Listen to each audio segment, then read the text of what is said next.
لو أنزلنا هذا القرآن على جبل لرأيته خاشعا متصدعا من خشية الله وتلك الأمثال نضربها للناس لعلهم يتفكرون. الحمد لله والصلاة والسلام على رسول الله وعلى آله وصحبه ومن والاه. السلام عليكم ورحمة الله. برزان خوش حال لوانەی 261 لەوانەکانی تەفسیری قورئانی پیرۆز بێمەوە خزمەتتان بە مەبەستی ڕەزامەندی خوای گەورە و هیوادارم ئێوە ئازیز سوودی لێوەربگرن. أعوذ بالله من الشيطان الرجيم. بسم الله الرحمن الرحيم. واعتصموا بحبل الله جميعا ولا تفرقوا واذكروا نعمة الله عليكم إذ كنتم أعداء فألف بين قلوبكم فأصبحتم بنعمته إخوانا وكنتم على شفا حفرة من النار فأنقذكم منها كذلك يبين الله لكم آياته لعلكم تهتدون. بەڵخۆشەویستان، خوای گەورە فەرمان دەکا واعتصموا بحبل الله جميعا ولا تفرقوا، واتە هەر هەمووتان ئیعتیسام بکەن و دەست بە پەتی خوای گەورە بگرن هەمووتان، ولا تفرقوا تفرقە مەکەن، واذكروا نعمة الله عليكم باز لە نعمەتی خوای گەورە بکەن لەسەرتان، إذ كنتم أعداء فألف بين قلوبكم، کاتێک کە ئەنگۆ دوژمنی یەکتری بوون بەڵام خوای گەورە دڵەکانی کۆکردنەوە لەگەڵ یەکتری، فأصبحتم بنعمته إخوانا، ئیتر بە نعمەتی خوای گەورە بوون بە برای یەکتری، وكنتم على شفا حفرة من النار، و هەروها لەبیرتان بی کاتێکەوە ئەنگۆ لە لێواری چالی ئاگر بوون، فأنقذكم منها، ئیتر خوای گەورە بە ئیمانەوە ئەنگۆی هیدایەتدا و ئەنگۆی نەجاتدا لە ئاگر، كذلك يبين الله لكم آياته، بەو شێوە خوای گەورە ئاەتەکانی خۆی بەیان دەکا لە بۆتان، لعلكم تهتدون، تاوەکو هیدایەت وەربگرن، ڕێنمونی وەربگرن. ئەو بە کورتی مانای ئاەتەکە دیارە لە پێشەوە خوای گەورە فەرمووی ئەیها الذین آمنوا اتقوا الله حق تقاته ولا تموتن إلا وأنتم مسلمون، ئەی کۆمەڵی باوەڕداران تەقوای خوا بکەن، ئەوەی کەوا حەقی تەقوایە و هەرمان مەمرن تاوکو مسلمانێتی دەمرن. ئیتر لە ضمنی ئەو تەقوا و ئەو ئیسلامەتێک کە خوای گەورە لێمان داوا دەکا ئەوەی کەوا ئەم هەموو برای یەکتری بین، تەفرەقە نەکەین بە هیچ شێوەیەک. واعتصموا بحبل الله جميعا، کەواتە بەڕاستی ئیعتیسامکردن بە پەتی خوای گەورە و بوونە برای یەکتری لە ضمنی تەقوایە کە خوا فەرمانی پێکردێ، لە ضمنی ئەو ئیسلامەتەیە کە خوا فەرمانی پێکردێ کە پێویستە لەسەری بمرین. واعتصموا وەکو لە وانەکەی ڕابردووش باسمان کرد، ومن يعتصم بالله لەوێن دەرێ باسمان کرد ئیعتیسام بە مانای مەنع دێ، عەسەمە واتە مەنعە، کەواتە ئیعتیسام ئەوەیە کەوا خۆت بە شتێک دابگری، خۆت بە پەتێک هەڵواسی تاوەکو ئەو پەتە مەنعت بکا لە کەوتن، یەمنعه من السقوط، خۆت بە پەتێک هەڵواسی تاوەکو ئەو پەتە بە هەڵواسینت بەو پەتە مەنعت بکا لە کەوتن. ئیتر وەکو مفەسرین بە تایبەتی ئیمامی ڕازی ڕەحمەتی خوای لێبێ دەفەرمی ڕێگای خوای گەورە سوبحانەهو وتەعالا ڕێگایەکی باریکە، مەبەست ئەوەیەکەوە ڕێگایەکە مەجالی تێدانی ئەولا و ئەولا بکەیت، پێویستە بەو شێوەی بڕۆی کە خوا دەیەوێت سوبحانەهو وتەعالا. دەفەرمی ئەگەر بێت و لەولا و لەولای ڕێگاکە دوو پەت نەبیتن، ئەو پەتانە جوان جوان گرێ درابن، دەستی پێوە بگری، ئەوە دەکەوی لەسەر ئەو ڕێگایە، دەکەوی و ناتوانی بەردەوام بی بەڕاستەڕێی بڕۆی. ئیتر لێرەدا پێویستمان بە چیە تاوەکو ئیستقامە لەسەر دینی خوا هەوی، ئەو دینەی کە خوا پێڕازیە، ئەو دینەی کە بمانگەینتە ڕەزامەندی خوا و بەهەشتی پانوبەرین، ئەوەیە پێویستە دەست بە کتابی خوای گەورە بگرین. واعتصموا بحبل الله، بە پەتی خوا. پەتی خوا چییە؟ وەکو زانایان دەفەرمون چەند زاراوەیەک بکارن کە هەمووی لە تیزەکە هەریەکە، هەندێک دەفەرمون واتە بە کتابی خوای گەورە، بە قورئانی پیرۆز، ئەوە پەتی خوایە سوبحانەهو وتەعالا. هەندێک دەنەوە واتە شەرعەکەی، واتە دینەکەی، فعلا شەرعەکەی و دینەکەش هەر لە قورئانی پیرۆزە، کەواتە هەمووی هەریەکە، دەستگرتن بە کتابی خوا سوبحانەهو وتەعالا. واعتصموا بحبل الله، هەمووتان پێکەوە دەست بە کتابی خوای گەورە بکەن، جەمیعەن هەمووتان پێکەوە، ئاگادار بن کەواتە پێویستە کۆ بنەوە هەمووی لەسەر کتابی خۆی گەورە سبحانه وتعالى واعتصموا بحبل الله جميعا ولا تفرقوا. کەواتە ئەسڵ لە مسلمانان ئەوەیە کەوا یەکدەست بن، کۆ ببنەوە، بەڵام هەموو کۆبوونەوەیەک شەر نییە خێری تێدا، پێویستە کۆبوونەوەکە لەسەر کتابی خوای بی سبحانه وتعالى. وەکو هەندێک دەزانن دەفەرمون تەوحیدی سەفی مسلمانان کە مەطلوبە پێویستە لەسەر ئەساسی تەوحیدی خوای گەورە بی، کە تەوحیدی سەف لەسەر ئەساسی تەوحیدی عەقیدە بی. تەوحیدی عەقیدەش لە کتابی خوای گەورە هەیە، لە سنەتی پێغەمبەرەکەی هەیە صلی الله عليه وسلم. کەواتە ئەگەر هەموو خەڵکی کۆ ببنەوە لەسەر باتڵ قیمەتی نییە. ئەسڵ وایە هەر هەمووی کۆ ببنەوە بەڵام لەسەر چی؟ بحەبل الله، لەسەر دینی خوا، لەسەر شەرعی خوا، لەسەر کتابی خوای گەورە، لەسەر سنەتی پێغەمبەرەکەی صلی الله عليه وسلم. واعتصموا بحبل الله جميعا ولا تفرقوا. تفرقة مكن، مبنى فرقة، مبنى بش. كواتا قال هر يك ليرد فرمي جميعا هر يك لمسلمانان شاز بو لقال انقو نبو دست بكتابو بسنة نقرد براستي بيوستا خمي لي بخون بيوستا هر هموي بيكا دست ببتي خواي قورا بقران سبحانه وتعالى بتي خوايا وحبلي خوايا وكتابي خوايا ككوتان دكاتوا. واعتصموا بحبل الله جميعا ولا تفرقوا. صارت مشاهدكي براستي أصل أهل توحيد وحدي صفة وحدي كلمة كوبونوي لسر أو منهزيك أخوا داينا هروكو أصل لأهل شرك أويكوا فرقنا وكخوا يقول ولا تكونوا من المشركين من الذين فرقوا دينهم وكانوا شيعا. براستي أهل الشرك سيماي أهل الشرك أوي تفرقي دكن لبروي شرك أنواعها هريكو بشيويق لسر أهواء وآرزوي خوي جداد بيتوا كواتا أصل للشرك أويكوا أصل للشركو سيماي أهل الشرك أويكوا تفرق بكن بعكسه سيماي أهل التوحيد أصل لأهل التوحيد أويكوا وحدي صف وحدي كلمان هبيتا كواتا بداخوا كاتا كواتا بين أهل التوحيد تفرق لنوانيان دروز دبي اگر بيتو همي بقرن سر او بتي خواي گوره كوا كتابي خواي والشرعي خواي ومنهجي خواي سنتي پیغمبر صلى الله عليه وسلم نابي تفرق دروز بي كاتش كذين تفرق ولا تفرقوا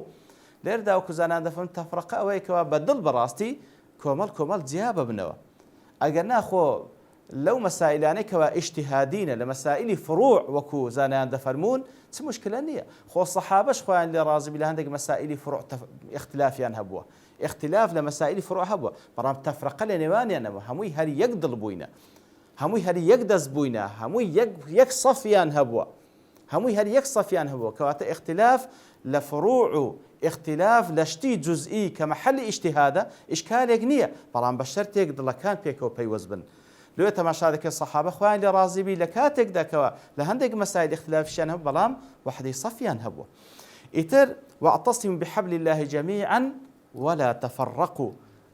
فرمان شخواية سبحانه وتعالى بوشي ويخواي قورة فرمان دكاتن دزب بتي خواي قورة بقرن هر هموتان بهيج شويك تفرق مكانو فرقة مبنو أو جايتي يكتري مكان ولا تفرقوا. واذكروا نعمة الله عليكم يا دي نعمتي خواي قورب كان كاتا واذكروا بدرون أو جا بزمانوا واذكروا نعمة الله عليكم نعمتي الله نعمتي خوا حسب بكانوا شكراني بكانوا بزان فضلوا قورية لسرتان هي بتسي واذكروا نعمة الله عليكم إذ كنتم ليردا دوشت بازكا إذ كنتم أعداء فألف بين قلوبكم فأصبحتم بنعمتي إخوانا أويك وكنتم على شفا حفرة من النار فأنقذكم منها. كواتا باز لو نعمتاني خواي قورا لسرتام كان كاتك وليردا بمفرد بازكا خواي قورا نعمة الله ديالا كاتك مفردة وإضافة لبو لفظي الله وكزانان دفرمون أو بلغي لسروي كوا تعميم دبي كواتا همو نعمتا كاني خواي قورا لسر خوتان بازكم بتايبتا أو دو نعمتا كخواي قورا لقالي كردن يا كميان براتي دواميان أو كاتك وهدايتي دان لليواري تصاليق قريبون خواي يقول أنقوين زاد سبحانه وتعالى.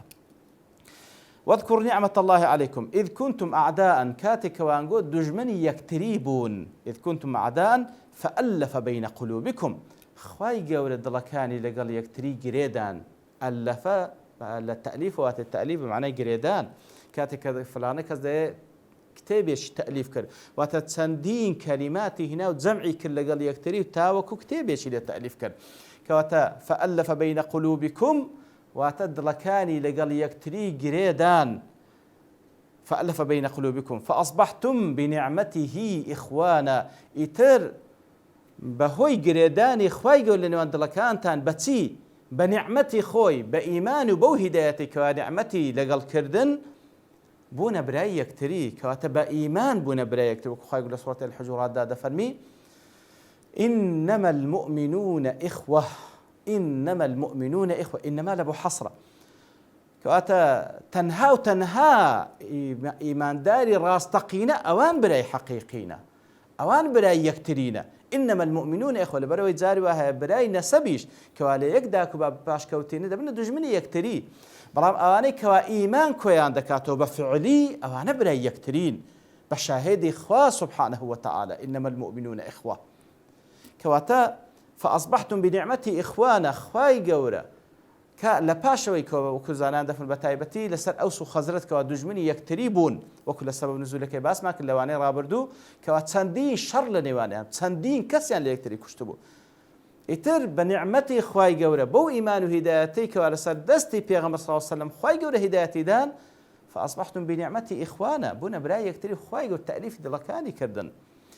کەواتە تەلیف لە نێوان دڵەکان زۆر گرنگە ئەویش ئیلا بەخوا دەکرێت سبحانه وتعالى بخوا دكري وكل سورة الأنفال ده فرميتن هو الذي أيدك بنصره وبالمؤمنين وألف بين قلوبهم لو أنفقت ما في الأرض جميعا ما ألفت بين قلوبهم ولكن الله ألف ما ألفت بين قلوبهم ولكن الله ألف بينهم إنه عزيز حكيم كاتب راستي تأليفي دلكان قريداني دلكان بيكتري بواسطه وإيماني كخوا قريد دالنيوان إيمان داران بيوستي بعزتي خواي قوريه وبيوست بحكمتي خواي قوريه سبحانه وتعالى براستي كوبنا ويدلكان لقل يكتري لنا خواوي سبحانه وتعالى بتسي دبنا برا يكتري بتسي خواي قوريه أفضلان لقل يكتري قريد دا بتسي قريد داتن بإيمان قريد داتن إنما المؤمنون إخوة لقدر إيمانك يان برا يكترينا لقدر إيمانك أم براي يكترين إنما المؤمنون إخوة لو أنفقت ما في الأرض جميعا ما ألفت بين قلوبهم أجر هوي سر زمي هموي إيتوبي هموي ببخشي تاوكو خلشي بكي براي يكتري دلكاني لقل يكتري قريب دي ناتواني بلام خوات تأليفي دلكان دكا بتسي تأليف دكا بإيمان تأليفي دكا كواتا أجر إما بقرأي نوسر أصلي قضية كمان ئەو تەفرەقە و ئەو هەموو پەرتەوازەی کە ئێستا لە نێوان ئیمانداراندا هەیە لەناو موسڵماناندا هەیە بەداخەوە کە بەڕاستی واقعێکی تاڵە ئیتر بەچی عیلاج دەبی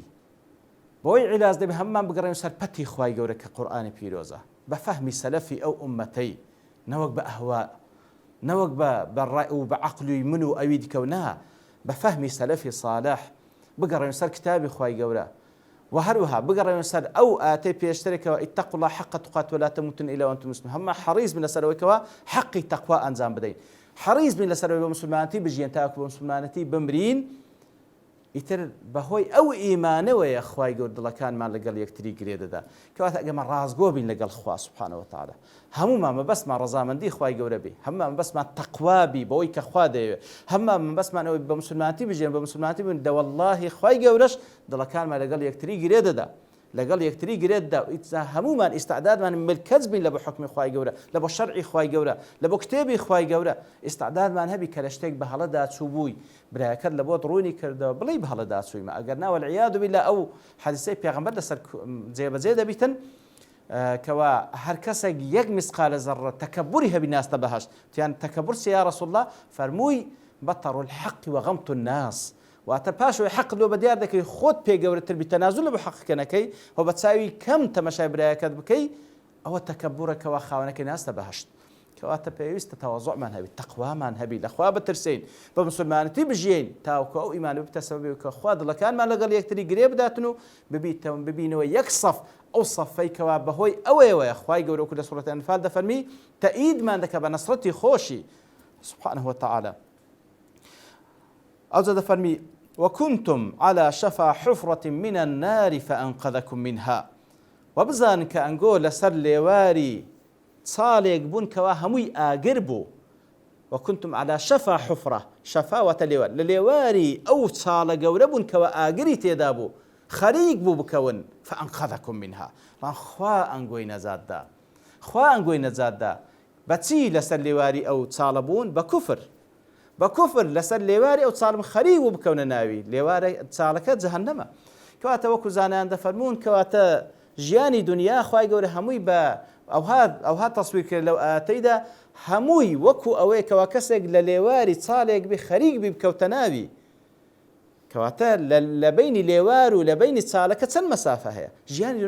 دنیامان هەمووی ئەو هەندەیە لێوێ دەفەرمی لەسەر لێواری چاڵێک بوون لە ئاگر خەریک بوون بکەونە ناوی بەڵام خوا نەجاتیدان کەواتە ژیانی دنیا هەمووی ئەو هەندەیە وەکو کەسێک کە لەسەر لێواری چاڵێک دانیشتە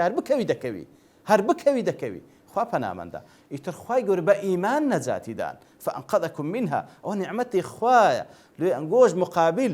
شکرانە و نیعمەتە بکەن دەست بە پەتی خوای گەورە حەبلی خوای گەورە بگرن و ئەو وحدەی سەفەی کە لێتان مەطلوبە دەستی پێوە بگرن كذلك يبين الله لكم آياته لعلكم تهتدون ئابە شێوە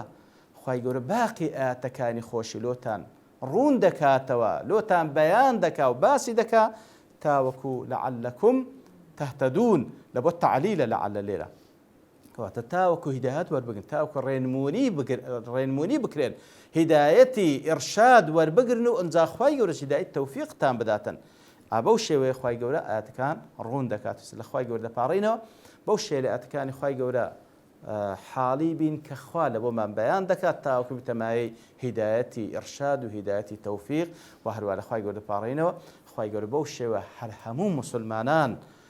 هەر هەموو مسلمانان وا لێ بکاکەوە ملکەت بن لە بۆ کتابی خوای گەورە دەست بە پەتی خوای گەورە بگرن تاوەکو لە نەتیجەدا ببینەوە ئەو ئومەتەی کەوا قیادەی هەموو بەشەریەت بکەین و ئەو ئومەتە بین کەوا لایق بین کە خوای گەورە نەسرەتمان لێ بنێریتن و خوای گەورە